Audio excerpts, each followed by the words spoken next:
Marhaba. Welcome back To Islamic preacher and apologist. Good morning, jolly afternoon, or even good evening. I welcome you all from whichever time zone you are. Assalamu alaikum wa rahmatullahi wa barakatuh to you all. Now let's get to the video. This video, which I'm presenting to you right now, was originally devoted to the biggest refutation creator, the most famous YouTuber which creates refutation videos, the one that responds to those Islamic critics. The said YouTuber's name is also on the title, but then I realized that it should be devoted to all Muslim scholars, and soon I would change the title to My Message to All Muslim Scholars. But first I will speak about refutation video YouTubers. Several months ago, a relative of mine uploaded a status which said the following, something similar to the following. The best revenge is no revenge. Forget about what they did. Forget about what they said. Just be happy. One puts themselves in a distressing situation by satisfying others. I understand that speaking for Islam and defending Islam or speaking for Islam is jihad of the tongue. But the same jihad could be done without stressing ourselves just too much. There are Muslim scholars that are doing the same jihad. They would get the same Jannah, Jannatul Firdaus. May they all get the same Jannah. These are such as people Nouman Ali Khan, Mufti Menk, Yusuf Estes, Maulana Tariq Jamil, and so on. You see that these people that I mentioned, these scholars that I have mentioned, are actually gigantically famous. The thing is that if these refutation video YouTubers, those that refute people like David Wood, Christian Prince, and so on, if these people, refutation video creators started off their career doing the same thing, who would know them, who would recognize them, and why would they be subscribed? The first aim of my channel is to preach, knowing full well that there are many preachers out there. Which is why new preachers, especially women, will struggle to find their way through. My channel, however, is only 25 to maximum 33% refutation. But there is something that I noticed about my channel and other refutation video channels that are out there, is that those videos which refute the claims made by those Islamic critics, those videos get the highest number of views. The same goes with the bigger refutation video creators. I mean, if you look over here, the video which has Apostate's name has 39,000 views, and that was 3 weeks ago. And then if you just create a video, I refuse to accept this miracle for Islam, or any other video like that, it has half the views. Again over here, you just include Abu Layth's name, it would have 20,000 views. Where you talk about historical reports, as somewhere around 10,000 views. So half the credibility, half the attention, if you're talking about Islam generally. Once you become a refutation video creator, mockery works, attack works. And what do I mean by attack? I mean a defensive attack. When we expose someone's stupidity, when we expose someone to be a liar, we can't do it without attacking them. We have to say something that would go against them, and that would be attack. Although it would be a defensive attack, but still an attack. Now, as for these Islamic critics, they have a habit. They have a habit of rubbing the soap in one area for a very long time. 1 year ago, Apostate created a video called Islam is Sad. Then a year later, he created a very similar video called Are Muslims Happy? Looks like this guy is out of topic. And when they get out of topic, they again and again rub the soap in one area. And please let me say this in my language. साबुन बार बार एक ही जगह थोड़ी रगड़ा जाता है. But the thing is, we Muslim refutation creating YouTubers cannot give the same reply again and again. And now I think the time has come when you just need to understand that. If these Islamic critics are out of topic, then these refutation video creators are experiencing the same thing.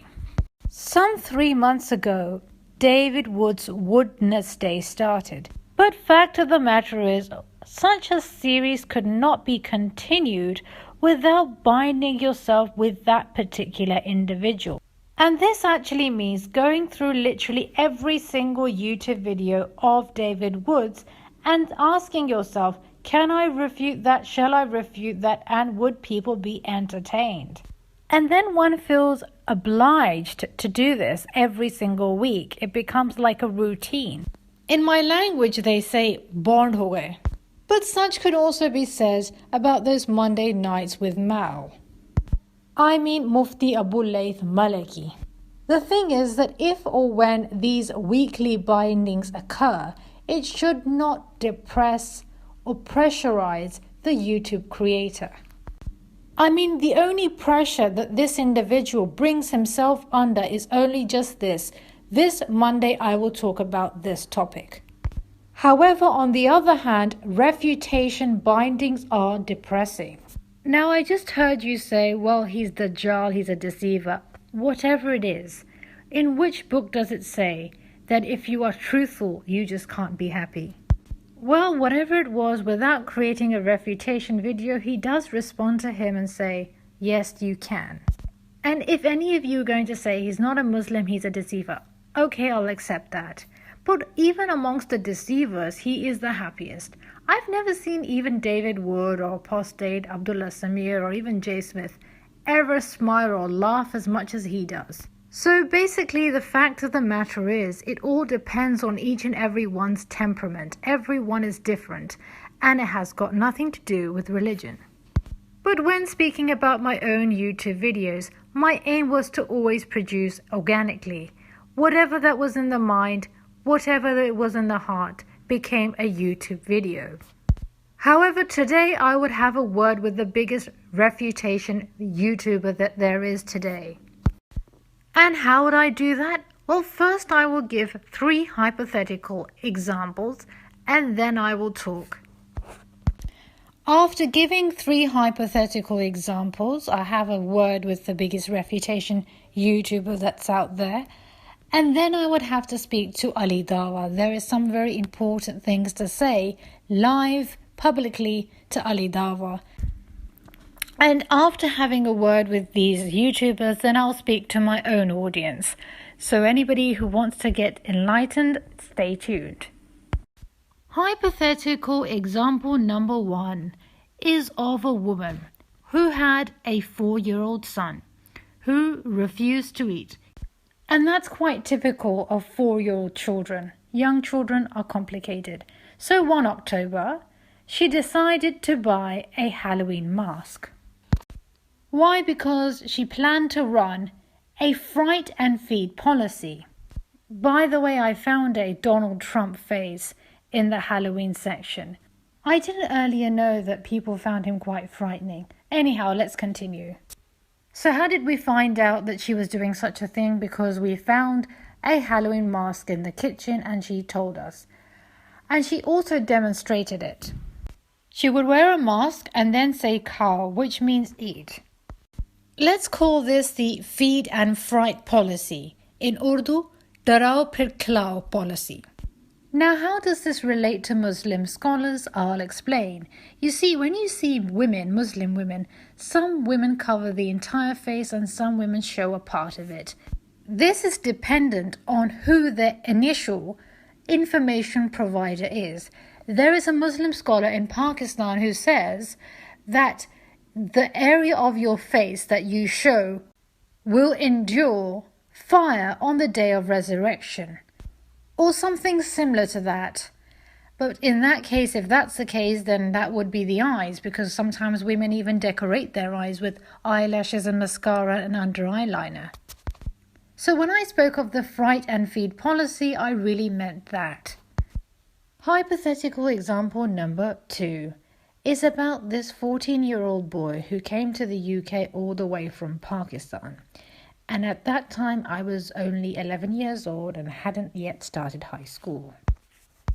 He picks up this beautiful hand wash bottle from our bathroom and he brought it to me and says, "What is this?" Although it did say hand wash, I said, "It's a hand wash." And he said to me, "You just wait and watch. I'm going to be fair by using this." And I said to him and I told him and warned him that, it doesn't claim that it would do anything as such. He replied, No, I will be Gora. Gora means fair male. Using this. You just wait and watch how I do it. And daily he would spend a bit of time in the bathroom rubbing the hand wash on his face. And lo and behold, the person actually succeeded in doing so. Although I was quite surprised that his formula did work, but I was not impressed by him. In fact, I washed my hands off him. Well, that was the joke. Anyhow, so what was this a parable of? This was a parable of the fact that even though you might give the correct information, someone may just prove you wrong. And this happens quite a lot in Speaker's Corner. For example, Ben in Speaker's Corner said Allah forgives shirk, and then he said that there is a contradiction. But what you need to notice is one is a professional. A professional, two, prepared. The other is not a professional and unprepared. There is a huge difference. The fact is the Muslim does not know his book from back to front. He does not know why does Allah forgive shirk in one state and not in the other. He does not know this and he does not remember this. However, I refuted Ben and proved him false. So basically, the second hypothetical example that I gave is when you give the right information, when you're right, but still someone tries to prove you wrong or even succeeds in doing so just because they want to suit their narrative, they want to suit their agenda. But the question still remains, how did this boy succeed in proving himself to be right? Now it's my turn to give a scientific example. Dr. Bruce Lipton explains this perfectly in his video, The Biology of Belief and the Matrix. That the human brain is designed and function in such a way that if you believe that something will happen, it does actually happen. Not exactly in terms of what's going to happen tomorrow, but what's going to work. For example, an experiment was conducted on two different groups. Group A believed that such and such medicine will work. Group B did not believe that such and such medicine would work. So it was surprisingly found that the group that believed that such and such a medicine would work actually worked better on them. This means that the brain programs itself to work with something. The moment you believe that something will work, your brain sends chemical information to your body and tells it to take action. So if you believe in Allah, then you would understand that Allah actually programmed mankind in a way that Aqidah will actually work, meaning belief will work. Which is why when scholars perform ruqya on the water, the dua works with belief, even though there's no special chemical present other than the one we already know of. So basically, Allah actually designed mankind in such a way that Aqidah has to be present, trust in Allah has to be present for duas to work. Which is why the person that was not fair made a fair point. So basically, the difference between hypothetical example 1 and 2 is that one is living in a state of fear and the other is living in a state of fantasy. It's like, for example, you know that Santa Claus is not real, but you want to live in a state of mind and tell yourself that it is. Sometimes the belief system works, but if it doesn't, you're opening a door for extreme disappointment. After hypothetical example 3, I will discuss which methodology is the best. We will look into the pros and cons of both. Now time for hypothetical example number 3. Now hypothetical example number 3 is going to be deep, and I mean seriously deep. Warning, hypothetical example 3 will be for the super intellectuals. Hypothetical example number 3 relates to Prophet Adam and his one single mistake which led him out of paradise. Christians, Muslims, and Jews, you must have noticed from your own scriptures that the Creator's forgiveness changed from one time period to another. Why? Because the limitation which was imposed on Adam and Eve was only one limitation, and therefore, for that one mistake, they got expelled from paradise. Because that one mistake accounted up to all of the mistakes. Accounted up to all of the mistakes that a person of today could ever make. All weight was on one prohibited fruit. There were many things prohibited for people of the later years, such as, for example, not committing zina. Now, such could not have been guided, such could not have been said to Prophet Adam, because to whom would he do zina with? It was not prohibited to take bank loans, because from whom would he borrow money from, and how would interest come about? Allah did not guide Adam to not earn unlawful income, because who would Prophet Adam deceive in order to do that? Each sin that a person commits today does not take the same or does not occupy the same weight as one fruit did at the time of Adam. So let me disclose to you the conversation that Prophet Adam had with Prophet Moses, and here is the hadith. Abu Hurairah reported Allah's Messenger, may peace be upon him, as saying, there was an argument between Adam and Moses, peace be upon both of them, in the presence of their Lord. Adam came the better of Moses. Moses said, are you that Adam whom Allah created with his hand and breathed into him his spirit, and commanded angels to fall in prostration before him, and he made you live in paradise with comfort and ease? Then you caused the people to get down to the earth because of your lapse. Adam said, are you that Moses whom Allah selected for his messengership and for his conversation with him, and conferred upon you the tablets in which everything was clearly explained, and granted you the audience in order to have confidential talk with you? What is your opinion? How long Torah would have been written before I was created? Moses said, 40 years before. Adam said, did you not see these words? Adam committed an error and he was enticed to do so. Moses said, yes. Whereupon Adam said, do you then blame me for an act which Allah has ordained for me 40 years before he created me? Allah's Messenger, may peace be upon him, said, this is how Adam came the better of Moses. This is Sahih Muslim 2652c, Book 46, Hadith 22, Book 33, Hadith 6411. The English reference is actually Book 33, Hadith 6411. And there is another reference. Sayyidina Musa asked Allah subhanahu wa ta'ala why he honored the ummah of Muhammad sallallahu alayhi wasallam. Sayyidina Musa said, Ya Rabbi, I am seeing in the tablets that this ummah will have faces shining like the full moon on the day of judgment. So make me from my ummah.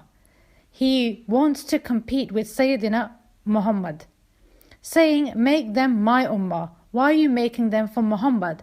Make them for me. Their faces are like full moon.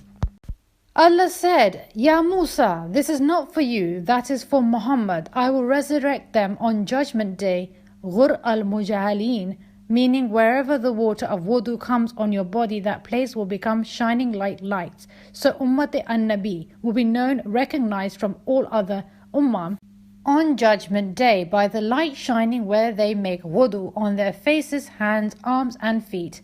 Sayyidina Musa said, Ya Rabbi, I see in the tablets that they are praying 5 prayers, and I see you are giving them more if they pray, and opening the doors of heaven for them, and angels come on top of them. Make them my ummah. Allah said to him, no, they are not your ummah. Allah said to him, no, they are not your ummah, they are Ummati Muhammad, and you are going to be part of his ummah on Judgment Day. And there is a YouTube video made in accordance to this particular conversation. I would request you to kindly see it, when Musa alayhi salam got jealous of Muhammad. اللهم اجعلهم أمتي يا ربي قال الله لموسى يا موسى إنهم أمة محمد. You see, the Christians have a very similar way of thinking, except that they have brought their thoughts to the most extreme level by saying that Jesus died for our sins. But we Muslims should actually correct them by saying that the prophets strived and struggled to set examples, and whilst in this particular state of mind, they died to avoid you from sinning. They suffered and died to avoid you from becoming a sinner. Except in just one case of Jesus, who directly ascended to heaven. Some of you must have guessed it right. Hypothetical example 3 is talking about Allah's special forgiveness for the people near the end of time. Why would Allah's forgiveness be greater for people near the end of the world? I would like you to compare yourself with the first ever man who set foot in this planet. You see, no matter how ungrateful you get, you can never get more ungrateful than Prophet Adam. Why? Because Allah gave him everything. Everything meaning everything. You can't even go up to Bill Gates and say, God gave you everything, but to Prophet Adam, you certainly could. You see, Prophet Adam started his life in heaven. You started this life on this planet, and there's a big difference between the two. No matter how wealthy you get, this world could never provide as much as heaven could. If suppose you are selling something for £100 or $100, and with difficulty you find a customer who says, I have £99 or $99, and he gives $99 to you. Now it's up to the seller to be grateful and say thank you or alhamdulillah, that sort of dialogue. Or be ungrateful and throw the £99 or the $99 on that buyer's face and say, get lost. Now in this situation, the buyer would say, what an ungrateful idiot. Allah gave Prophet Adam every single tree. He said, all trees are for you, just not this one tree. And in order to behave like this, you have to be an extremely ungrateful person. Allah subhanahu wa ta'ala gave Prophet Adam every tree to eat from. Every single tree, except just one. Now sometimes human beings behave like this. Despite having everything, you just become ungrateful to the Creator just for not having one thing. We humans do have this quality. We do possess this attribute. Prophet Adam's case was the worst because nobody could get any more than Prophet Adam from the very beginning of setting foot. So no person in this planet could be more ungrateful than Prophet Adam. No person in this planet could disappoint Allah, the Creator, the God of all mankind, more than Prophet Adam. Why? Because in our setting foot, we did not get from the Creator as much as Prophet Adam did in his time. Some of you must be thinking and saying to yourselves, why should we listen to a woman? Well, here is reference. Musa said to his Lord, O my Lord, I see that it is written in the Surah that there will be a nation. If a morsel is stuck in the stomach, you forgive their sins because they start their food with Bismillah and they end it with Alhamdulillah. O Allah, make it my nation, my Lord.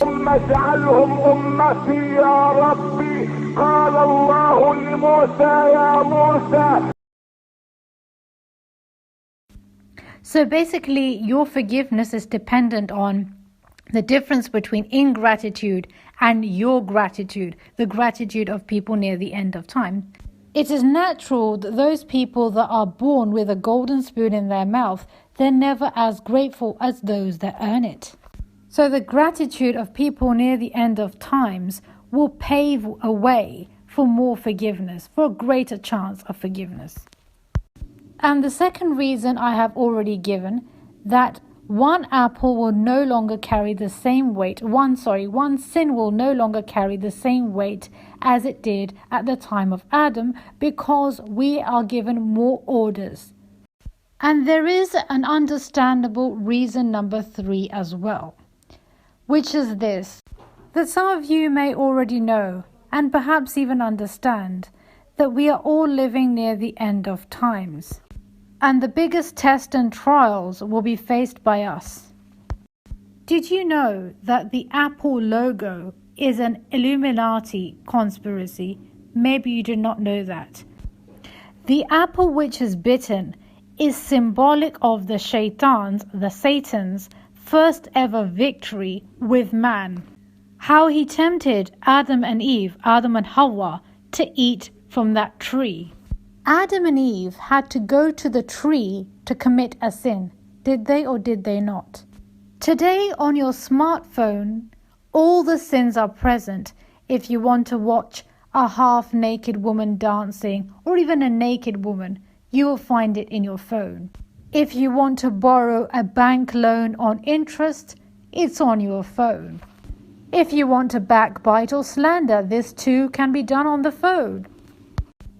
The apple is now on your hand. You know how they say the ball is in your hand? Adam and Eve had to actually go to the tree, but you don't. It's going to be far more difficult for you for seeing a fruit in your hand and not eat it. So the question is, what sort of attitude should scholars apply when A, providing information, B, refuting, and C, judging people? Should we apply the feed and fright policy, or the fright or feed policy? I mean, live in fear, Halloween, or make everything sound like Christmas, which means fantasy? Or should we apply a neutral attitude, which neither falls into the fear or fantasy category? Recently, Hatun Tash attacked a newly converted Muslimah, saying she converted to Islam, but she doesn't know anything about the religion. And watch this. Some Muslims are not even practicing Muslims. So I myself would say I am a practicing Muslim. I wouldn't have become Muslim to not be a practicing Muslim. That means that I pray 5 times a day. I'm going to fast when it comes around. And I'm trying to live my life according to the Quran and the hadiths and the examples that our Prophet, peace be upon him, left for us. She clearly said that she's trying to. What does the word trying to mean? That she's a progressive Muslim. But how do these women attack her? Let's see. She is, let me just make first point. She is a British lady who decides to become a Muslim. I am sure you all notice with me how beautiful she used her hijab to cover her hair, not only her shoulders.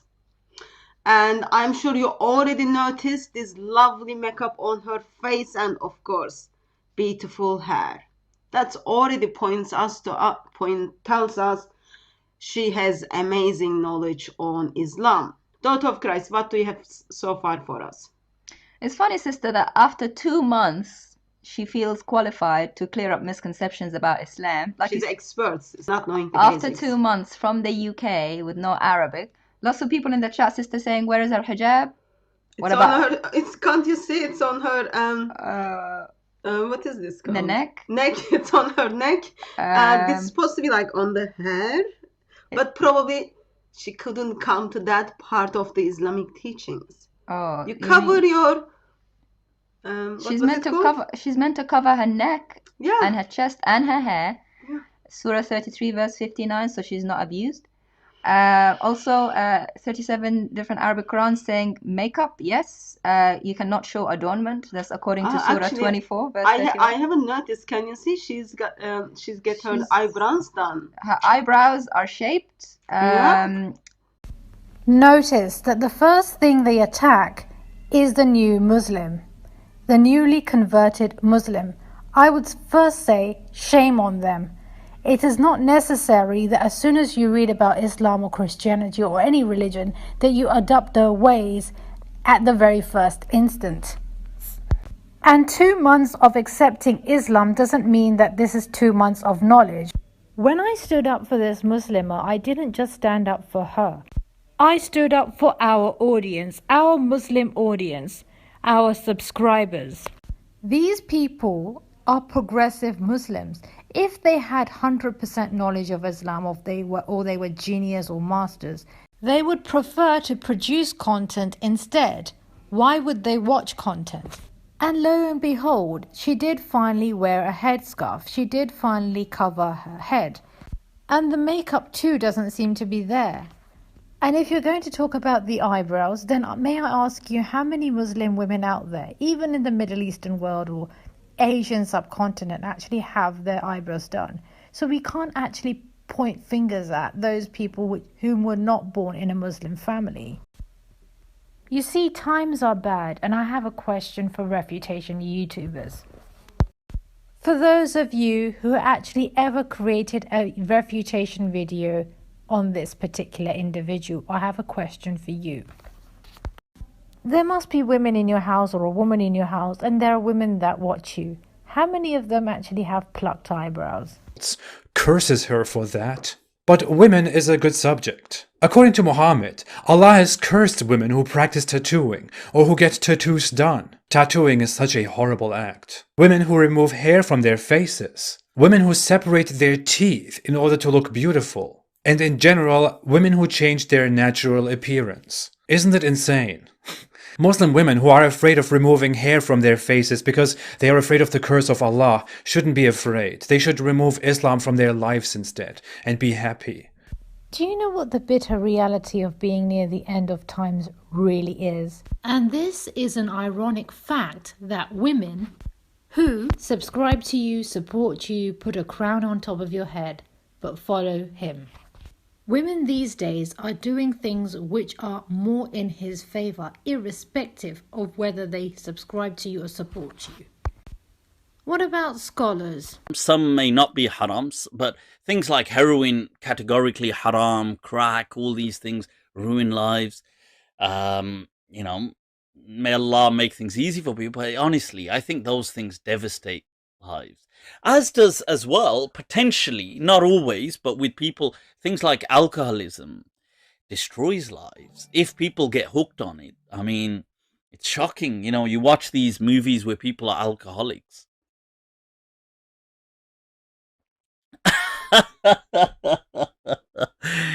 Okay, he got caught red-handed, but some of them don't get caught red-handed. There are things that everyone owns these days, such as a music system, a television that they may complain of it not working or anything like that. Oh yeah, this sharaban tahura, as this one different. So basically, when we talk about the era in which we're living in right now, we cannot find perfection in either the audience, A, or B, the information providers.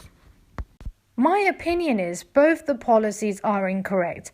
A, the fright and feed policy, which generates fear in the minds of people, because neither the subscribers are perfect nor the information providers. And the fantasy policy is also incorrect because people become far too relaxed when it comes to religion. I, as a YouTuber, aim to apply a neutral method when providing information, refuting and or judging people. Some people deny the message of Islam just to justify their own actions. Then there's different things. Cannabis, I don't think is haram, and I've got a whole video on it. Although I don't advocate cannabis per se, I think cannabis should just be legalized and regulated by the state.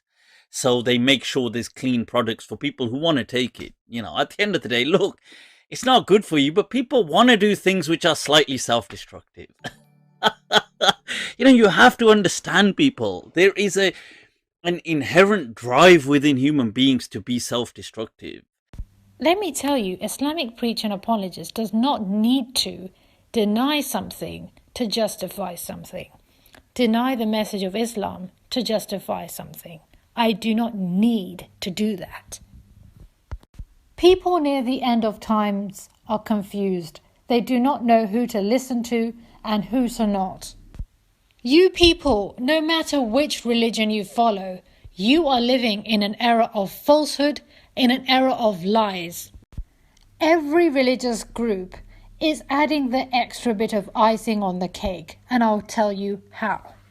Is disconnected and also includes a liar. Zainab had found out that Muhammad was attracted to her, and seeing the opportunity to move up in the world, she began despising her husband.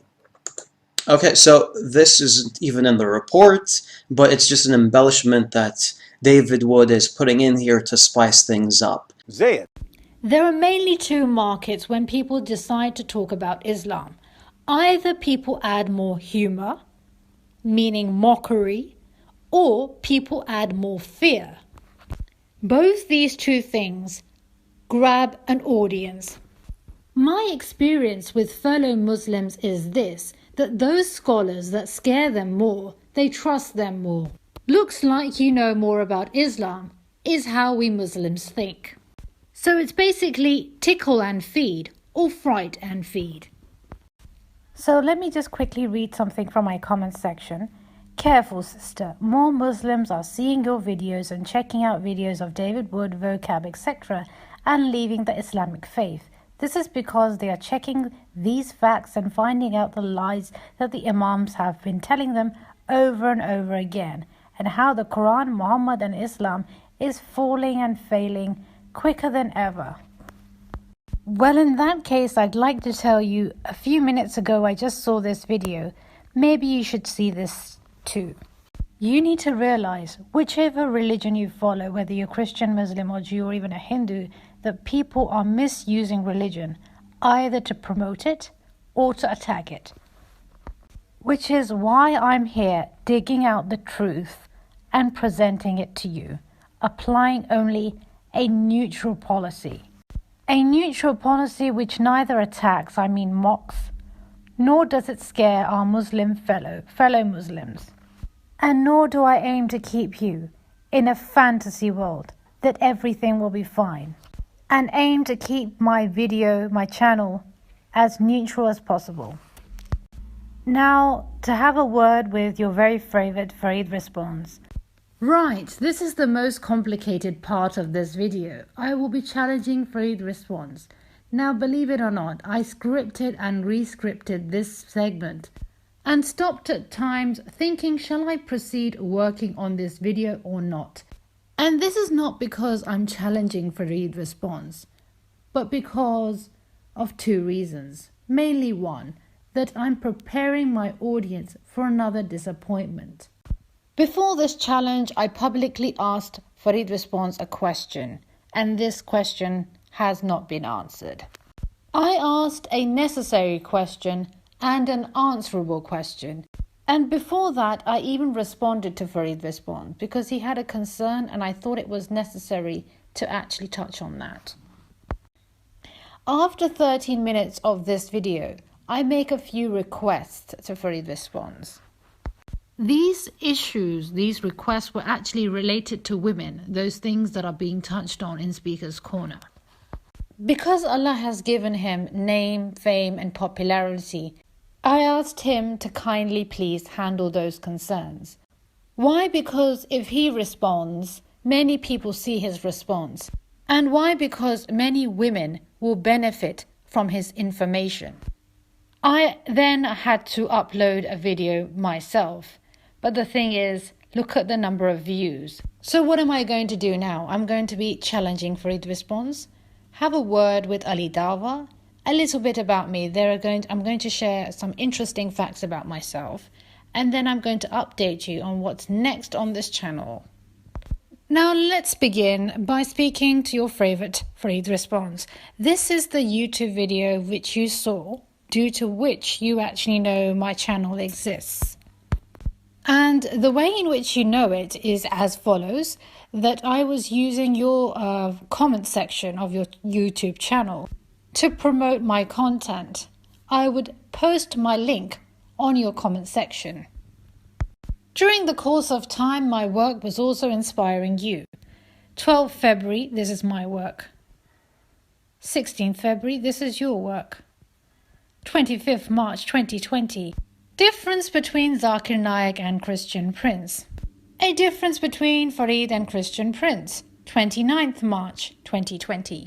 And I can understand why this video came up of yours, because I said this. That is there any other preacher worth talking about? And if so, is that person on the same level as Dr. Zakir Naik? And if such, why hasn't that person been spoken about yet? I posted that link on your comment section on one of your videos, and you responded by creating that video and saying, yes, there is. And because I was using your channel to promote my channel, I created this video just so that you don't get offended or remain offended.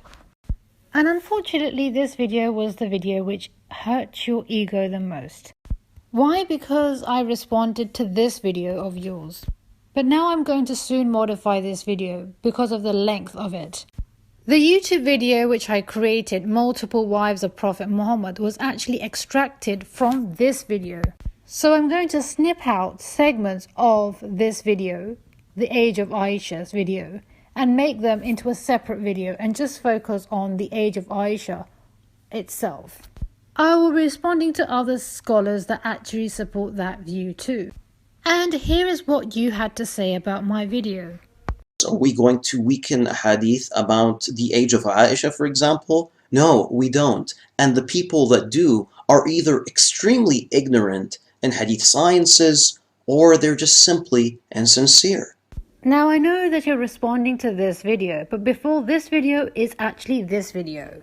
The video is called Correct Me If I'm Wrong. In this video, I publicly ask you a question, but by first telling you something about myself.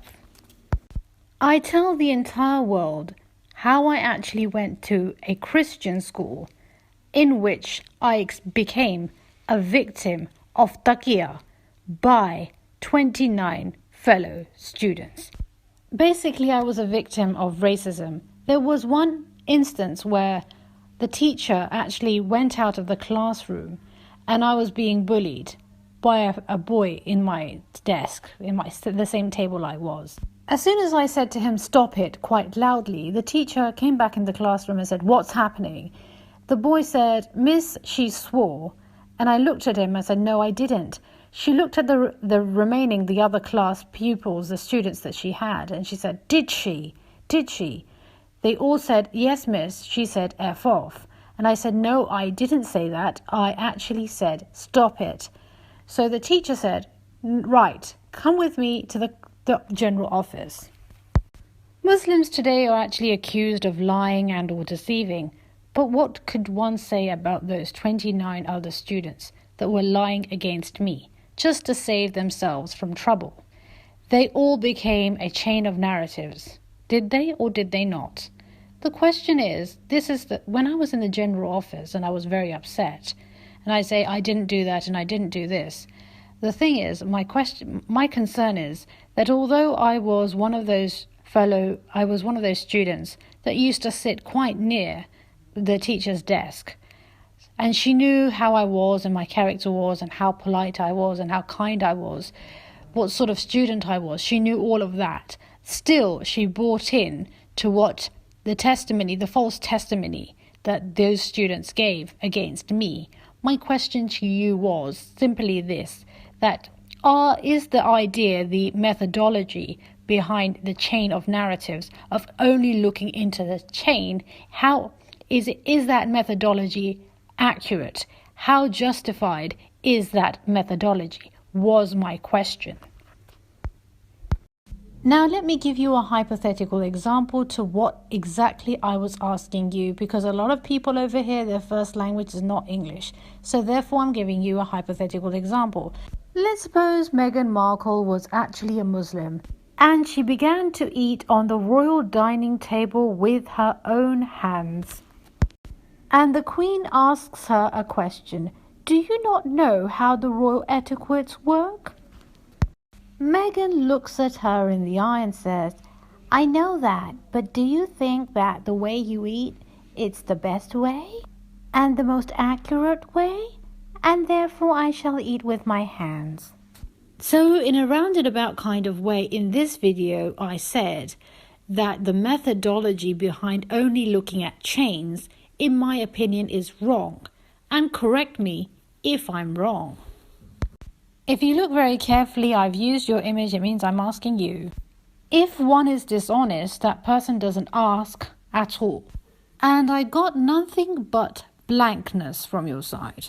But I try again on the 27th of October 2020. But look who answers on the 30th of October 2020. It was Shabir Ali. Which Islamic scriptures are most trustworthy? Dr. Shabir Ali. And he made exactly the point I made. And watch this. And so the question naturally arises, why is there a differentiation between the Quran on the one hand and the Hadith on the other hand when it comes to the question of authenticity and reliability? And if he wrote this book towards the end of his life, which is very likely, then we can say that this book was written about 150 years after the death of the Prophet, peace be upon him. So in that time, we have to allow for the possibility that what was being transmitted orally could have changed as the information was relayed from one person to another. So what is the best way for Muslims today to determine for themselves which hadiths are most authentic and reliable? There are some hadiths whose authenticity cannot be quite verified. But even looking at these 6 works, especially in Bukhari and Muslim, which are said to be the most authentic, but often a variety of reports, and the reports do not always agree with each other. We can see variations and sometimes even contradictions. They were working later than Imam Malik bin Anas. Imam Bukhari died in the year 256 of the Hijrah, and his student Imam Muslim a few years after that, 261. So this is already more than 200 years after the death of the Prophet Muhammad, peace be upon him. So when they were working, they were doing the best they can, collecting the available reports and trying to trace them back through earlier authorities. But the various relay chains stemming from the Prophet, presumably, and branching out to the time they reach the middle of the 3rd century when Imam Bukhari and Muslim were writing, they have given us different results. So what is obviously the same saying of the Prophet Muhammad, peace be upon him, on a particular occasion has now become 2 or 3 different things in the end result. But you can see that there's some uncertainty there. So how would the average person know? Well, the average person does not have the background training and necessary prerequisites to do this for themselves. But the Muslim scholars today need to do the same kind of work which our earlier scholars did. And the work of the early scholars involved basically 2 things. One, they wanted to trace the persons in the relay chain to make sure that the persons really met each other as they said they did. But the other way was to also look at the reasonableness of the text that is being reported. You see, there's a difference between the reasonableness of people of today and the reasonableness of people that lived over 1,000 years ago. And not just reasonableness, but education, intellect, and all those other things are also factors. So which insincerity did I possess when I actually looked into the real age of Aisha? Every YouTube video of mine requires hours of research, hours of reference digging, hours of voiceovers. Giphies, Google images, animations take a lot of time. And you have to watch other people's YouTube videos just to find seconds worth of testimony. And I have to do my own thumbnails too. None of it is other people's work. Since you have labelled me insincere, I have a challenge for you. But first I would like to roll the clip. She says in the narration, I was playing with dolls, I was playing on the swings, etc., etc. When we look into the history of swings and dolls, you realize that swings and dolls were not originally invented for children only. The Indians and Pakistanis that are watching this video right now must be fully acquainted with the Indian jhula. Women practiced how to make their own clothes by first practicing it on their own dolls. Once they knew how to make dolls' clothes, then they also learned how to make their own clothes and even clothes for their husband. So if anybody wants to look into history or invention of swings and dolls, you sure can in your own time. And so here comes the real challenge. Let's roll the clip. I hope the comments are going to be as, yes. Some people they say that Aisha radiallahu anha, and particularly that age or that time period of history, they didn't have a proper accounting of the years, and so she couldn't have known that she was 9. Or She couldn't. Okay, so would Aisha? Okay, so the question was they didn't have proper years or ways of counting the years. Well, first of all, they did. They could count the years, and there is a lot of documentation of years at the time. So first of all, that's not factual. IPA, that is Islamic preacher and apologist, would like to see the documentation of the proper count of years. Please can you present it on your YouTube channel? That is challenge number 1. I have 2 valid reasons to doubt the existence of such documentation. Reason 1 is that no scholar is 100% sure that there was a 10-year gap between Aisha and Asma, which you said in the same video. But my question is that why is it when there was proper count of years, as you just said, then why are scholars in doubt that there was a 10-year gap between Asma and Aisha? This means that there was no such thing as a proper years of count. Which is why challenge number 1 is to present such documentation, that they were counting year by year and keeping record. And one counts how many Ramadans they've been through. Or one can count how many years they've been through. She sells seashells. When one uses the word could have, it means you're using ifs and buts. Suddenly from a very definite, there are documentation. Suddenly there are ifs and buts and could have maybes. Let's suppose for the sake of the argument, just to make you in, I agree with you. But what's next? There are things that need to be taken into consideration. One is that the year Ramadan became a practice.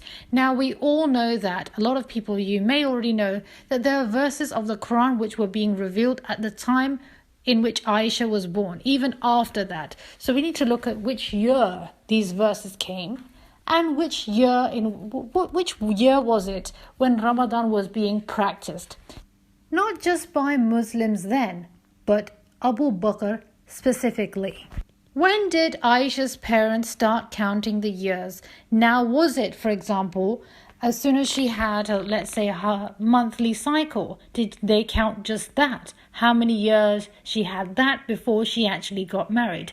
What was the counting period? Was it the time she was born or much later than that? And there's another reason why I don't believe that they were counting or keeping track. That it's like for example, Aisha in one narration she says I was engaged at the age of 6. In another narration she says I was engaged at the age of 7. So there are 2 inconsistencies. One is 6 and 7 difference, and the other is the age difference between her elder sister. So how can you say that they were keeping a track record of the years? So what I'm going to do is I'm not going to further argue with you. I'm just going to do one thing. I'm just going to request for documentation, which you said that there are. There is something you said which was right, which I totally 100% agree, which is this. And in this specific issue, the issues of non-Muslims ridiculing Rasulullah ﷺ, this isn't going to end if you say Aisha is 18. If you say, okay, Aisha is 18. You know what I care about more than non-Muslims? Or actually Muslims. I do care about non-Muslims, but I care more about Muslims because I'm a Muslim myself. You see, the thing is that attacking the honor of our beloved Prophet is the only method these Islamic critics have to avoid people from becoming a Muslim. The age difference between Prophet Muhammad and Aisha is the biggest attack they have. Otherwise, this was nothing to stress myself, my mind, and my soul and my heart about. So for the Muslims, I have a map to spot an insincere scholar, and there are only 7 ways. Behind every insincere scholar or apologetic, there is a negative motive, and these are the 7 negative motives. Reason number 1, when entertainment becomes the first priority. The first priority is to entertain people. Fantasy world offering scholar is when a scholar says that alcohol is permissible just because so that when he drinks alcohol, people say he's not doing anything haram. So the negative motive behind all of this is to simplify their own life. Reason number 3 of insincerity is fundraising or money raising. Please see the video, The Sad, Disturbing Truth Behind Mother Teresa. So we can all understand that there are scholars that spread religion for the sake of money, as we can all see. I mean, read all the text. Number 4 is emotional drama. There are scholars that shed crocodile tears whilst actually spreading Islam. Some of them do actually shed genuine tears. For example, me.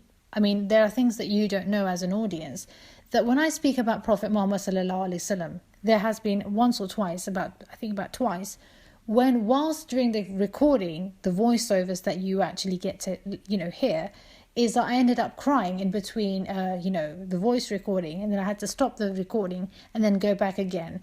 Even while scripting at times, or even thinking about our beloved Prophet and what he did for us. I don't want to be judging anyone in particular, but I have noticed that there is drama somewhere present. Number 5, let's say the 5th one, is mental health problems. Believe it or not, both of these people had, difficult childhood, difficult growing up years, child abuse, drug addicts, etc. Hatun Tash makes me think, or even assume, or even believe that Hatun Tash most probably married a Muslim man who didn't treat her right, something like that. These are one of the thoughts that actually occur in my mind, that which sort of anger or frustration these people are venting out. And number 6 is to scare you more than you actually need to be scared, to make you in some sort of Halloween guest. The feed and fright policy, that if you get scared of hellfire, you would eventually listen to them more, just so that these people would save you from going there. So you actually subscribe to them. And the 7th reason of speaking falsehood is being scared yourself. There are countries in this world, if you speak the truth, your head is under the axe. But I would like to question those that like to label, those that like to give other people titles of being insincere or even ignorant, is which of these apply to me? And why would I be scared of speaking the truth? Nobody knows my name and nobody knows my head. Let me tell you that if Islamic preacher and apologist does not get the documents that she's looking for or asking for, then the authority to judge will be mine. But I have a question for Muslim scholars, a question for Muslim scholars in general, that I have given 7 justified reasons to judge those that provide information, Islamic information. That if you have judged someone without those 7 factors being present, what sort of impact are you bringing to your audience? If you judge people without reasonable grounds, those reasons that I gave you were reasonable grounds. If you're going to judge people without reasonable grounds, where would the average Muslim go? Where would the progressive Muslim go? And where would the average Muslim, the progressive Muslim, the common Muslim stand on the day of judgment if you're going to nitpick people without a reasonable ground? This may surprise you, but this video of yours has offended me more than this video. Or even this. Because what I do it for my love for the Creator, my love for my religion, and my love for the people. I've just changed the order in which I'm going to finish this video. First, now I'm going to talk about myself. There is some interesting fact which I need to share, which no other information provider would do. And then I'm going to tell you which videos are coming up next. And then finally I would have a word with Ali Dawah. I'm going to tell you, audience, something about myself. And whilst you'll be listening, I'd like to share with you the area that I live in. Just a quick tour around my residential community. Just touring around Bahria Town, Karachi, and speaking to my audience. My channel is almost entirely devoted to creating refutation videos.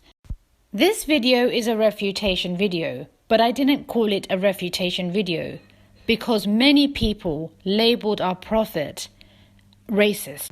I could not give it a title, Refuting David Wood, Refuting Christian Prince, Refuting Apostate, because which title would I give it? Who would I specifically be refuting?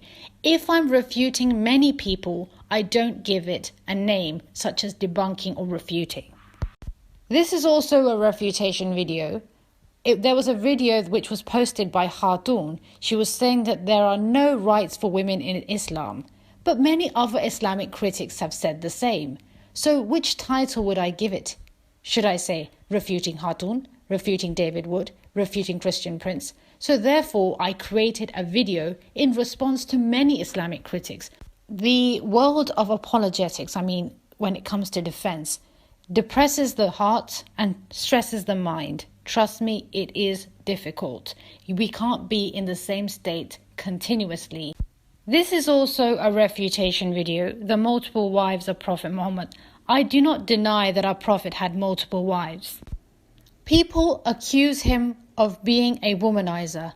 Through this video, you would come to learn that I do not depend on the art of denial to defend someone, or something such as alcohol. Some people deny that alcohol is haram just so that they could drink it. I do not depend on the art of denial theory, for which I should be labelled as insincere. And please, as an audience, allow us to do other things other than refutation videos. It's more relaxing for us to speak about Islam in general. Let us also speak in an informative way too. Because remember and realize that without information, refutation is not possible either. Okay, time for about me. Whilst there are those that underestimate me or doubt my intent, there is an entity which is helping me out. Do you know who this entity is? That's right, Allah. There are videos I was not capable of responding to. Now, for those of you who are saying, yeah, right, you make yourself seem special. But what I'm going to show you right now, I don't have any bigger evidence than that. Do you remember this video of David Wood? A question to all Muslims, prove me wrong. I uploaded 2 videos in response to him, but I could not earlier give a better reply. The best reply was mine, but do you know where I got it from? It's in the Shahada reply in Muhammad's Boom Boom Room, and you'll find it there. Before going to bed, I would say to the Creator, oh Allah, please give me a response, a reply some way, somehow. So I would see the number 5. For example, I might be opening a door with the number 5, or I might have 5 visitors coming to my house, something like that. The other instance in my life happened when I was about to create a video. It was called, Is Islam Enforced or Encouraged? So before I was about to leave the house, I said in my heart, Ya Allah, I'm creating this, I have a plan to create this video, and I want a little bit of help in if there are verses in the Holy Quran that say that Islam is not enforced but encouraged, and that sort of verse. And if I can get a reply, like when I come back. By the time I come back, if my heart can give me a reply, or some way I can get a reply. And this is how it happened. As I went to the grocery store, I bought something for 50 rupees. As soon as I left the place, a few steps away, I found an exactly 50 rupee note on the floor. I decided then I'm going to read Surah 50 as I return home. Surah 50, verse 45, the last verse of Surah 50 says the following. We know of best what they say, and you, O Muhammad sallallahu alaihi wasallam, are not a tyrant over them to force them to believe, but warn them by the Quran, him who fears my threat. The next dream that I actually see is that I go to a computer room, which was so much like this one. As I stepped through the door, on my right was Farid Responds and Iljaz Ahmed, exactly in the position that you see these chairs. There was a computer right in front of Brother Farid, but it was switched off and he was looking down and very upset. So as soon as I step through the door, I look at Iljaz Ahmed and I say to him, you two are over here. Neither of them were operating or doing anything on the computer. All the computer screens were switched off. Farid Responds immediately turns around and looks at me and says, I'm 46. And I said, you're 46? And something whispered in my ears and said, that's not his age. That's not his age. That's not his age. I woke up immediately. I checked my phone. It was 5:04 in the morning.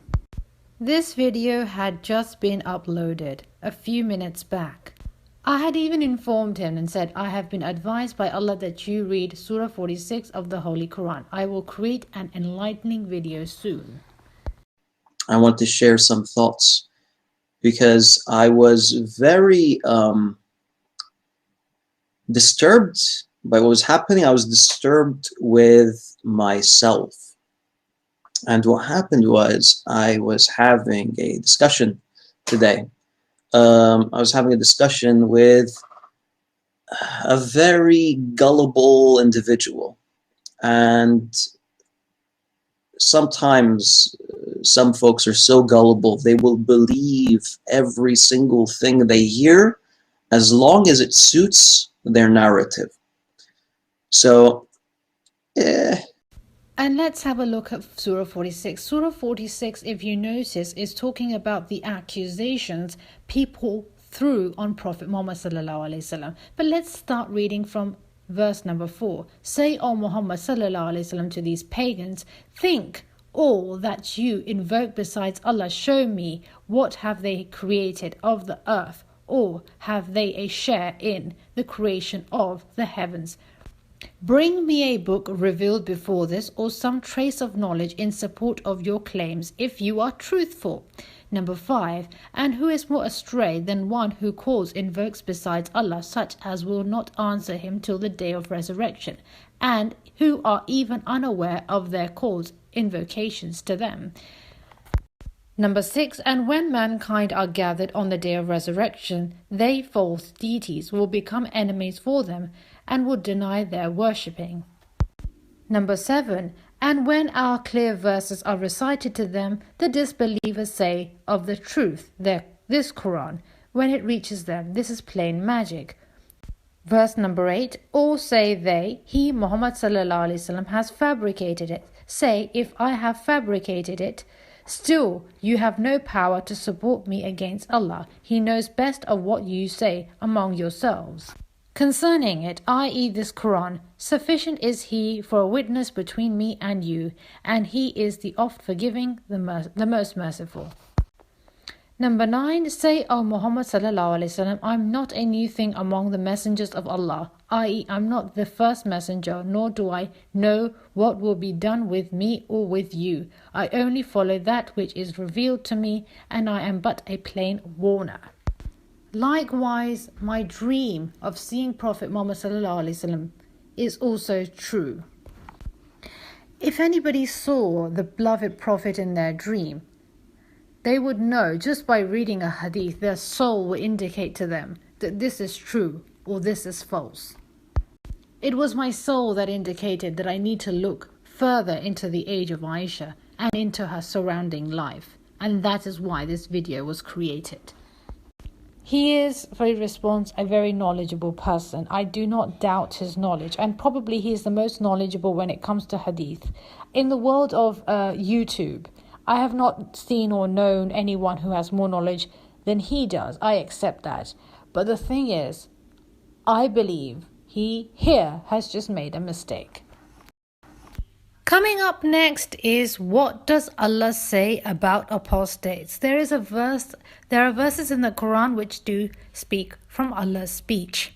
Then the truth behind black magic, jinn, and the evil eye. Sometimes some people do not know how to differentiate between whether they are a victim of black magic or the evil eye. This video discusses exactly just that. Next up is From Christian School to Islam, My Journey, My Story.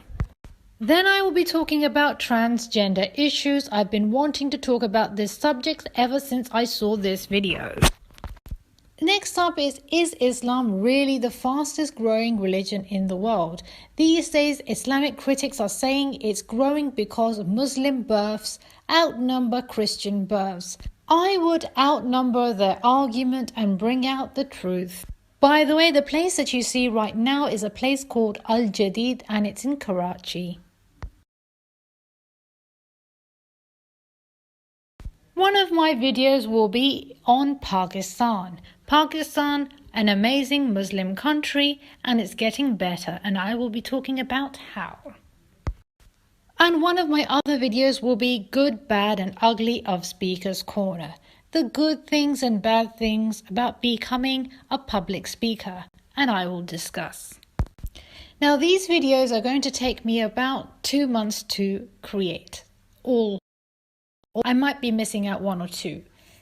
During this period, Farid Responds has an ultimatum of actually presenting the document that I've asked. I do want to give him a chance, and I will be updating my video, such as the age of Aisha, because I have to modify it and make it as short as possible. Second is the dream that I saw of Prophet Muhammad sallallahu alaihi wasallam, may peace be upon him. That video too will be modified, and I will try to modify it because there are bits which I would just want to delete. There was a part where I was just getting a little bit frustrated, a little bit angered, and I'll be deleting that segment. There's another video which I'll be deleting. Modifying is Don't Judge Anyone. These are those videos which I will be working on. And now I'm going to speak to the most famous individual of Speaker's Corner. That is Ali Dawah.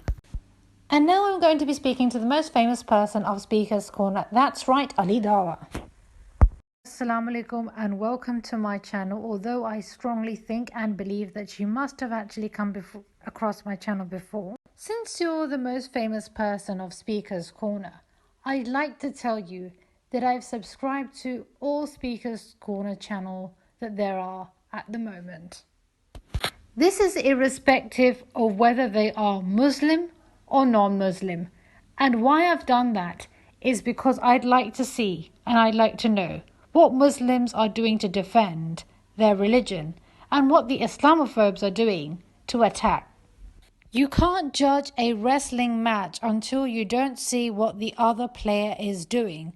The defensive cannot be judged until the attacker's work isn't seen. Those Muslims that only subscribe to Muslim Speaker Corner channels only want to see things from one eyes. The same goes with the non-Muslims that only subscribe to Soccer Films and PF Fando Films. I hope you got the point. Subscribing to all those channels is almost equivalent to actually being at that place, perhaps even more. Perhaps even better than that. I have noticed something by actually keeping an eye on both non-Muslim and Muslim channels, is that there are mainly 3 people of Speaker's Corner that actually speak from the Hadith. And it's mainly these 3 people, Paperboy, Hatun, Tash and Kane. And these people have made Hadiths into some sort of play area. But why and how have they managed to do that is the question.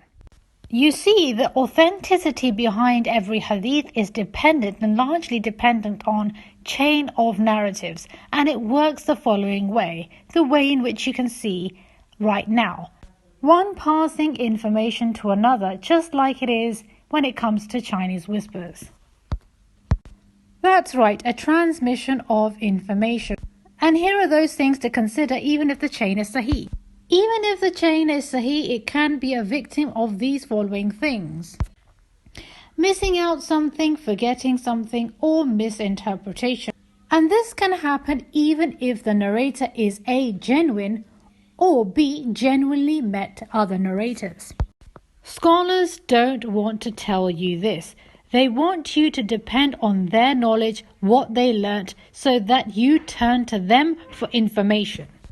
They know these possibilities at the back of their mind. They know this, but they want you to rely on them because they want the world to give importance to them and them only. So basically, scholars share their school of thought and keep you in a bubble. They keep you in a bubble that their way is the best way, just so that they don't lose their importance over time. But my advice is use your common sense as well. Don't just follow only one pattern. I am not a hadith rejecter. I advise people to rely on hadiths, but don't be so fixated on them. There are hadiths which are more detailed, have a much more detailed account than others, and these Islamic critics avoid using them as much as possible. Islamic critics use those accounts which are less detailed, but not those accounts which are more detailed. Islamic critics twist those narrations to their advantage, which leave a margin for them to do that. For example, you can add any information over here. Rebecca was born on the 1st of January, blank. Rebecca was born on the 1st January 2000. The first given information, you can twist it to your advantage by saying 1st January 1970, 1980 or 1990. You can change information on the first given information but not the next. I know what you're thinking. Are there really hadiths which are more detailed than others, or is she just saying? Well, then for that I have evidence. Go to Christian Prince's favorite website, sunnah.com, and type down Adam. You would find several accounts. Let's look for the conversation between Prophet Adam and Prophet Moses. One account is short and the other is very much detailed, and that you notice once you scroll down. And now see the next one. Let's scroll down. See the detailed difference in length. See there? Did you notice the difference between the two? Muslims of Speaker's Corner do struggle when it comes to hadith-related questions, and here is a glimpse. Attacking the Christian faith because we believe in these creeds that came later, and yet you believe documents like Bukhari and the scholars that were writing after Bukhari, so they're all much later. He's abandoning the argument about canonicity because he's realized that if he lays down principles about canonicity, they will blow up in your face in terms of Islam. And you're struggling to give us the answer, and then it comes later. And you're reading this later way. Here is my folder which I actually took to Speaker's Corner, and from this particular folder I spoke from the hadith, and that was when I had a debate with Hatun Tash. And this is how I actually got into the debate. I was actually refuting her. She lied in one of the videos, and one of the people that was there, the Muslims, did not have a reference, so I actually bought references to refute her. Which means that I certainly do respect hadiths, but I do also understand that people do not have hadiths on top of their head. But here comes the real reason why I'm creating this video. It's not to argue or challenge Farid Responds, although I have actually done that. When I created the video, correct me if I'm wrong, I asked him publicly to correct my methodology if I am wrong. At that time, the reality is I was thinking of looking into the age of Aisha and aiming to see things from my own lens.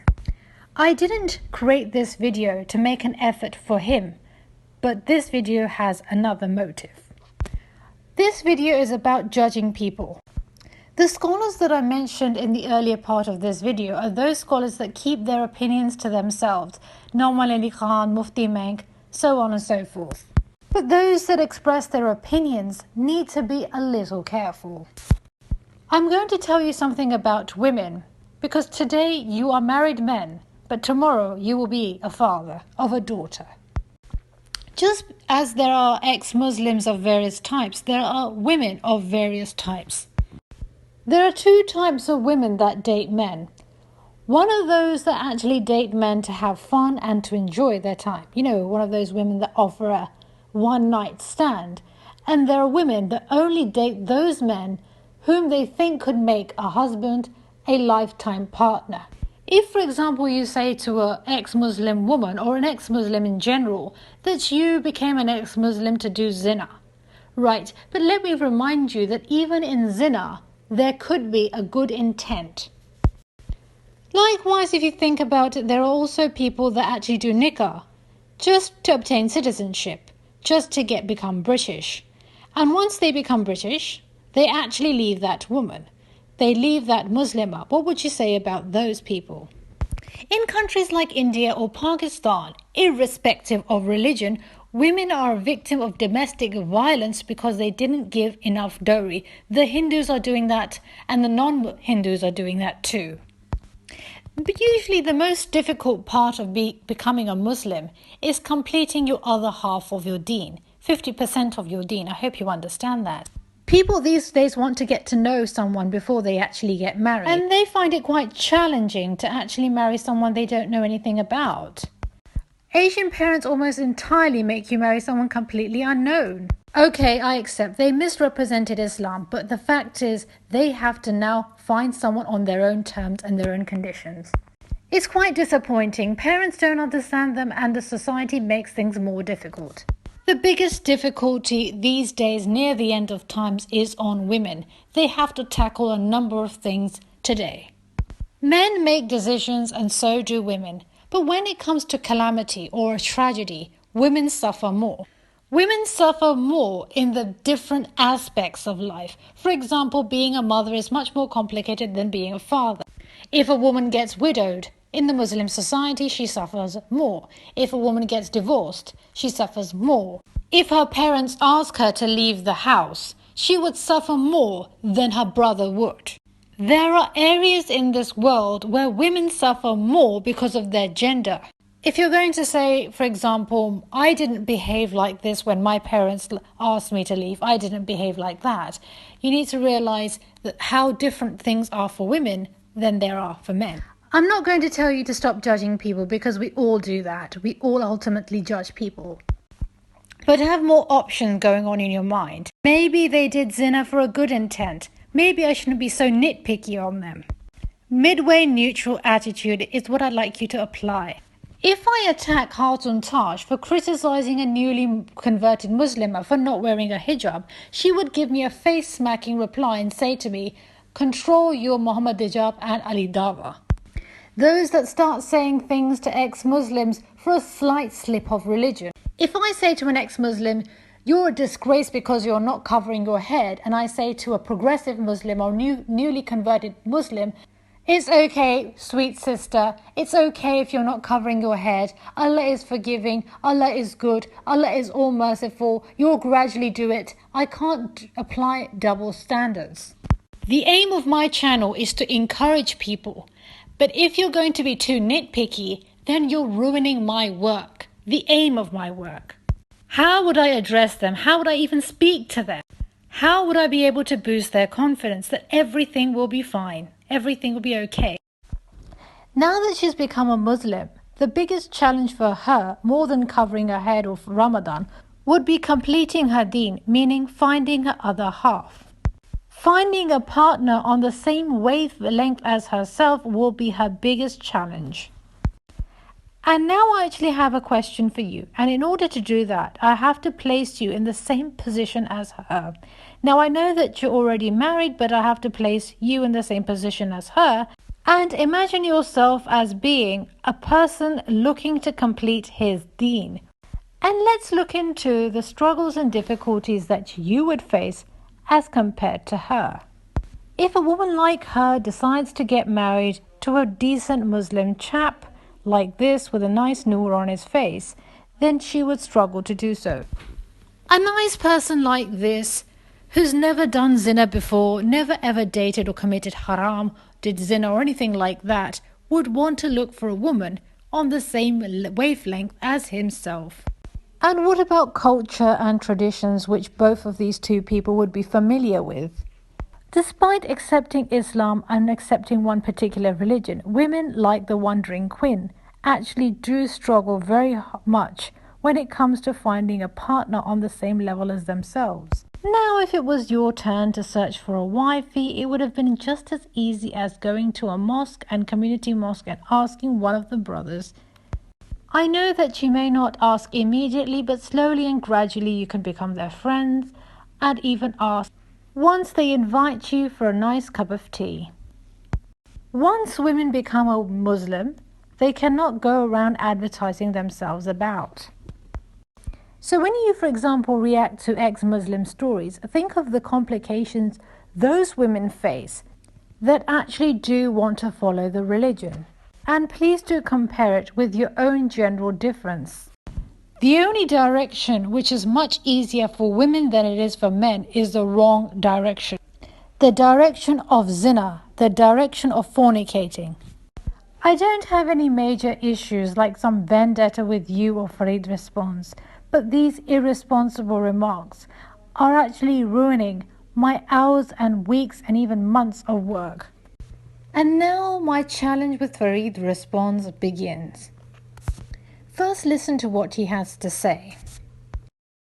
Of how that works. Basically, we have an isnad, a chain of narrators to the Prophet ﷺ or to a specific event. And basically, the main focus of these, what we mainly focus on is the reliability of the narrators, and the reliability basically consists of their truthfulness and their proficiency when it comes to memorizing and reporting the narration. So basically those narrators that historically lied or historically forgot, those narrators were rejected. Let me tell you that those people that narrated false information about me had no previous record of lying whatsoever. Now, as for the reliability of my teacher's memory, for that I'd like to tell you that the general office was only 2 minutes walk away. Miss Lewis transmitted the information exactly as she heard, exactly how it was transmitted to her. Now, if you're going to say that she's speaking from experience, from personal experience, which has nothing to do with Islam, then you are wrong. When Iblis lied to Adam about the tree, I don't need to show you reference because Christian, Muslims and Jews know the event. What was the history of Iblis before then? We are told that he was given the position above that of the angels. However, the Christians say, many Christians believe, the devil was once a beautiful angel named Lucifer who defied God and fell from grace. However, both of them agree that the history of the devil that lied to Prophet Adam was actually good. So basically the Quran, Bible and Torah give you one very important information and hidayat. It's that don't go with previous records. Weigh things out before you trust someone or something. I'd like you viewers to ask yourself a very big question. Has anyone ever deceived you ever in your life? You must have said something like, oh, I trust her, she's my friend. Oh, I trust her because she's my sister. Oh, I trust her because of this and this reason. Allah teaches you in the Quran that judging people on past experiences is wrong. That you need to think and you need to reason and then decide whether you are going to reject what they say or accept what they tell you. That jinn that was once highest in position deceived Prophet Adam.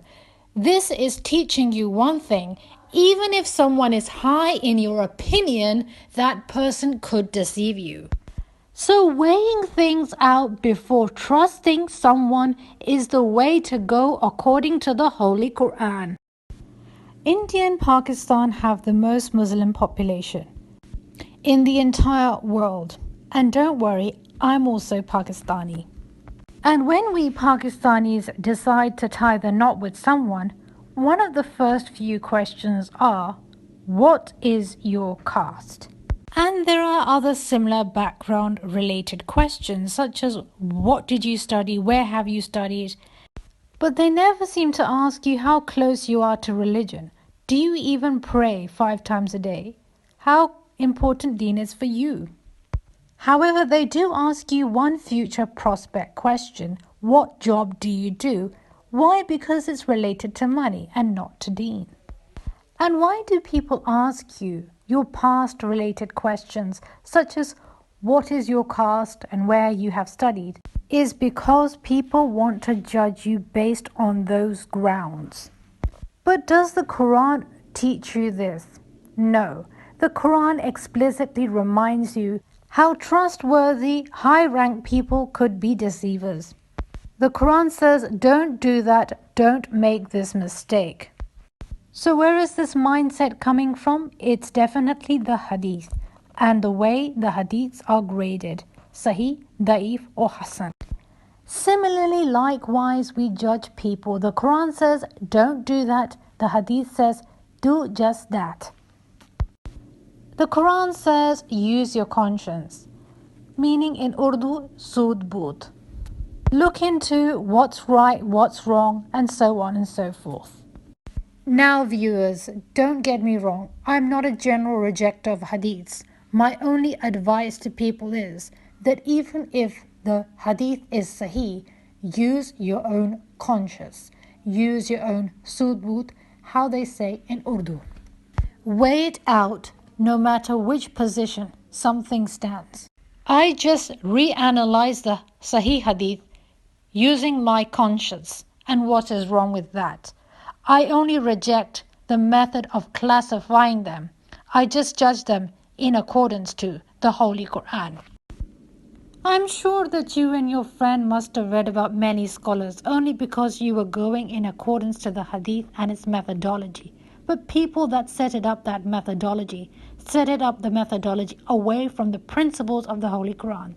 Now the word ignorant is a very interesting word that you used because 1 year ago I created a video called Jahaliya, which is in Urdu. And let me tell you in brief what it is about. I'll explain in English. Is that there are 2 types of jahil mainly. One is one who cannot read or write. That is one type of jahil. And the other type of jahil is someone who knows how to read, who knows how to write, but still could not act upon it. For example, Miss Lewis. She knew how to read, she knew how to write, and she knew me very well, but still she judged according to what she heard from those 29 narrators. She did not act upon her conscience. For example, when you refuted Dr. Zakir Naik, now Dr. Zakir Naik is an educated being. He can read, he can write. But in this particular regard, he made a mistake. And he should have consulted those scholars that were actually qualified in that particular field.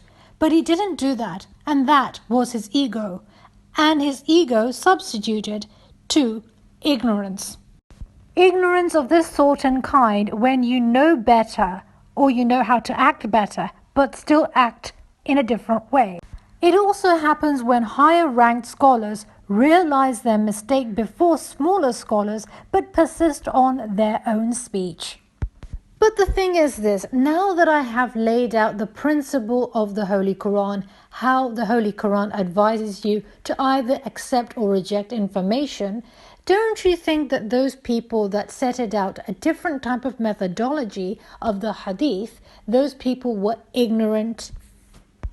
Rather than labeling those scholars that are using the Quranic method in either accepting or rejecting information? Isn't it the job of a heretic to create your own teachings that differ from religious rules and principles? Now, as for the label of insincere, then let me tell you that I'm doing this because I know how it feels to be a victim of prejudice. I know how it feels to be mistreated or unfairly judged, and I don't want our Prophet's name to endure the same. If there was any insincerity in my advice giving, then why would I publicly ask you to correct me if I'm wrong? And notice this video is somewhat 8 months ago. And the video which I created of the age of Aisha is 4 months ago. This video took me 4 months to create. You wouldn't believe me, but it's true. And I started work on it as soon as I just didn't get a response. But the thing is, the fact of the matter is, there was my conscience there too, which said, this age that is given in the hadith is not right. And I needed to dig into the matter.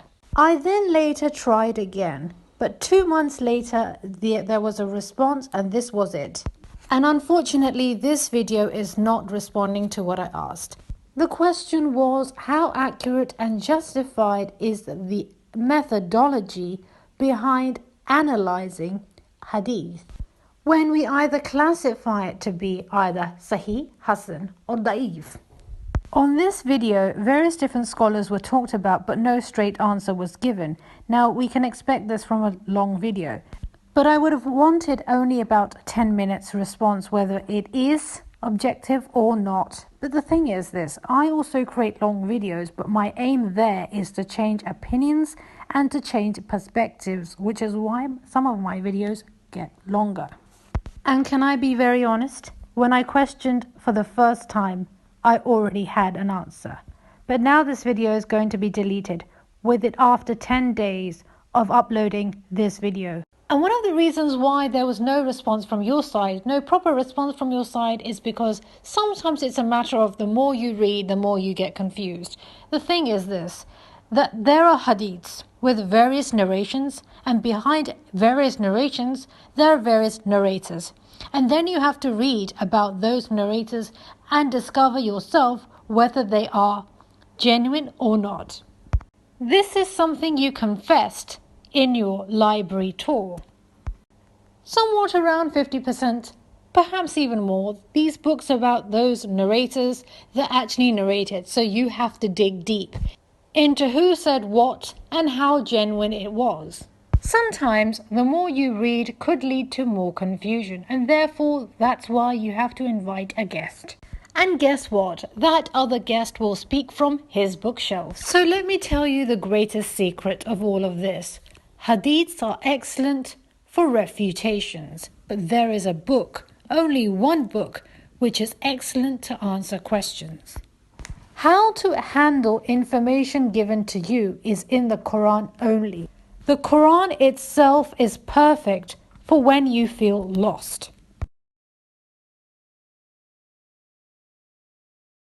In your library tour, somebody asked whether you read all the books or not, and you said no. But let's suppose you read all of them, just for the sake of the argument, and let's suppose you did. The question would arise is, when would you adopt the good information, the nasiha in your own life, one, and how and when would you reflect on it? In this particular video, the quest for the hadith, you discussed how scholars, these narrators, actually went back and forth. You guys, any idea why or how did Khalid bin Nizar come to have the books of Ibn Jurayj in the first place? That's a good answer. That's very possible. What they used to do is they used to go to copyists, and they would say, "Can you copy this book for me?" And the copyist would spend a while writing it down, and then he would sell it to him. Another possibility is he heard the books of Ibn Jurayj from one of the mashayikh in Ilat, and he then wrote everything down. But the key thing is, he has the narrations of Ibn Jurayj, but he still wants to make the trip to Makkah to hear it directly from Ibn Jurayj. That's like extreme, that's extreme tathabbut, making sure and double checking. That's extreme. But that's how it was. And that's how they used to take knowledge. That's okay, and I also respect that and appreciate that. But my main concern is the weak narration, the da'if narration or the rejected narrations. We all know that there is Sahih, Hasan and Da'if. I'm going to be using the word hisab in what I'm going to say right now. The word hisab in my language means maths, keeping account, or keeping track of something. Why didn't those scholars actually keep track, hisab, of those narrations which were actually rejected or weak? Now there are three possible reasons which I have listed, which are as follows. One is that they were either too busy informing opinions about other scholars or narrators. As you confessed in your book tour, in your library tour, that you've actually got a collection of books which scholars talk about other scholars, what their opinion is about them. Second, it's a possibility that they were lazy, careless, or irresponsible in regards to worrying about those narrators that actually gave false information. They didn't do actually much to get rid of those narrations which would cause confusion. Later, these narrations were translated into various different languages, and CP, David Wood, and Hatun, and many other Islamic critics took advantage of them. Third possibility, that they were also illiterate, as you earlier said that they actually went to copyist, so that they were not really much aware about what was being narrated by others, which is why you have a collection of books in which you can read what one had to say about the other's character in general. But if you look into the Holy Quran, the Quran does not suggest people, mankind, to form opinion about other people. The Quran does not teach you that. As for example, I have already given Prophet Adam and the Iblis, right? I gave an example of that. The Quran doesn't teach one to be lazy or irresponsible or careless in any matter. For example, when the azan happens, one of the wordings are rush to success. That's one of the wordings of the azan. Is that it, or is it not? Thirdly, the Quran does not encourage anyone to be illiterate. One of the rules of the Quran is to read, recite.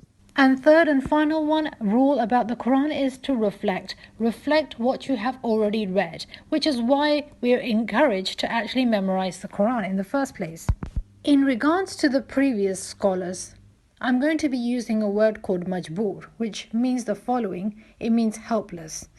Now, this is how it's used. For example, if someone does not own a car, that person has to either walk or use a bike. That is their majboori, that they cannot buy a car. So I hope I explained to you the word majboor, and I'll explain to you what now I'm going to say to you.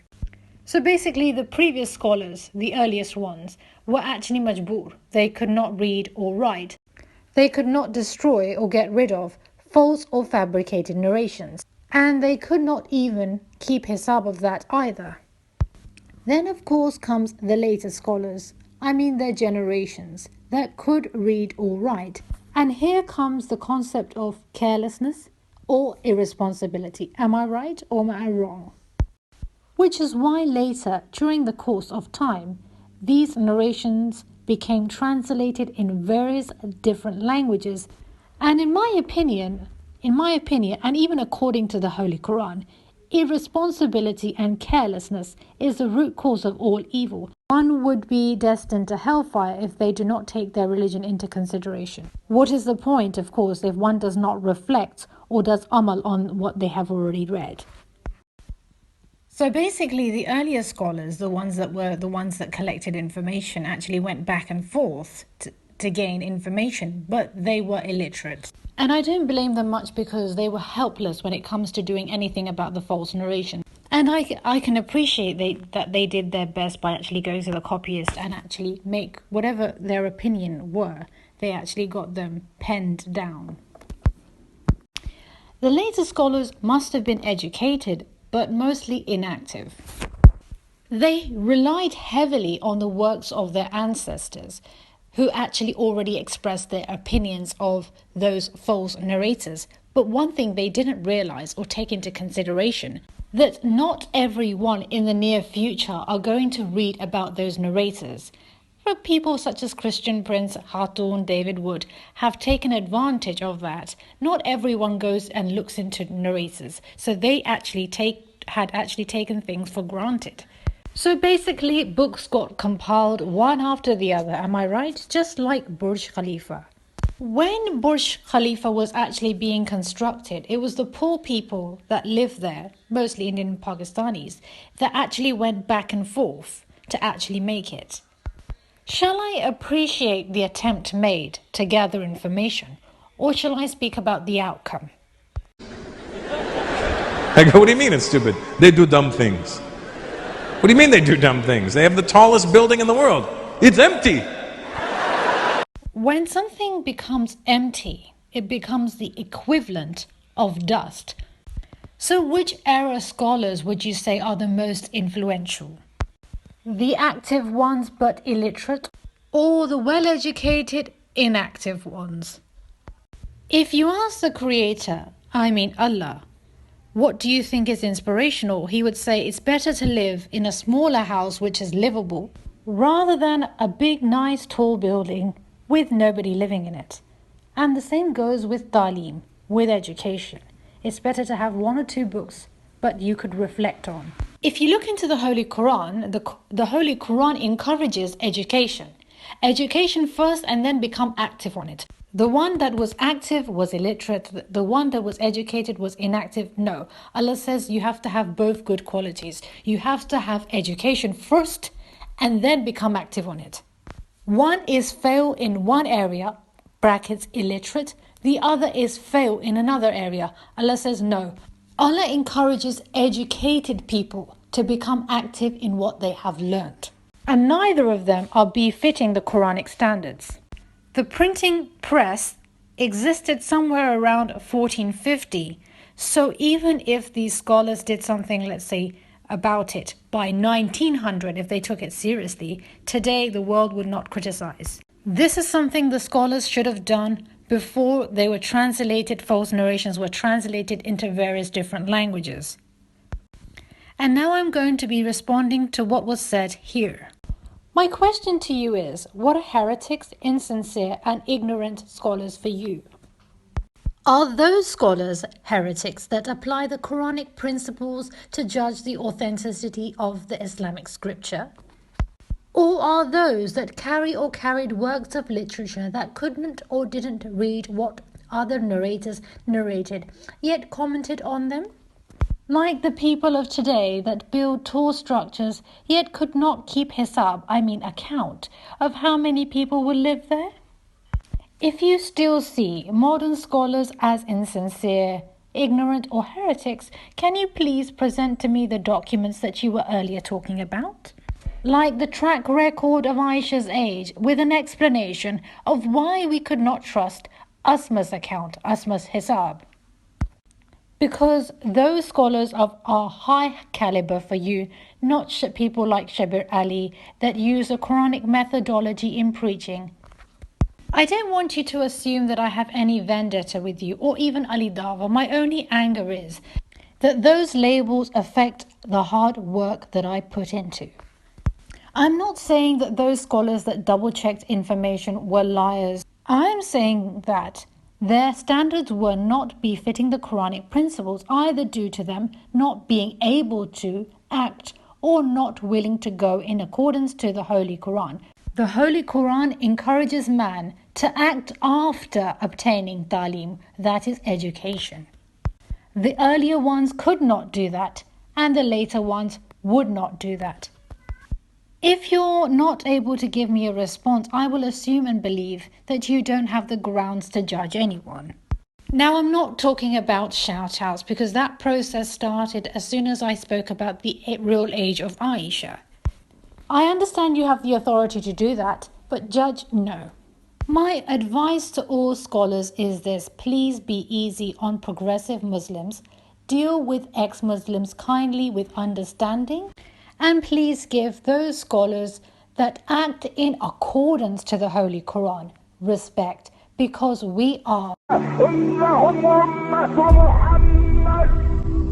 One more time. One more time. Thank you. One more time. One more time.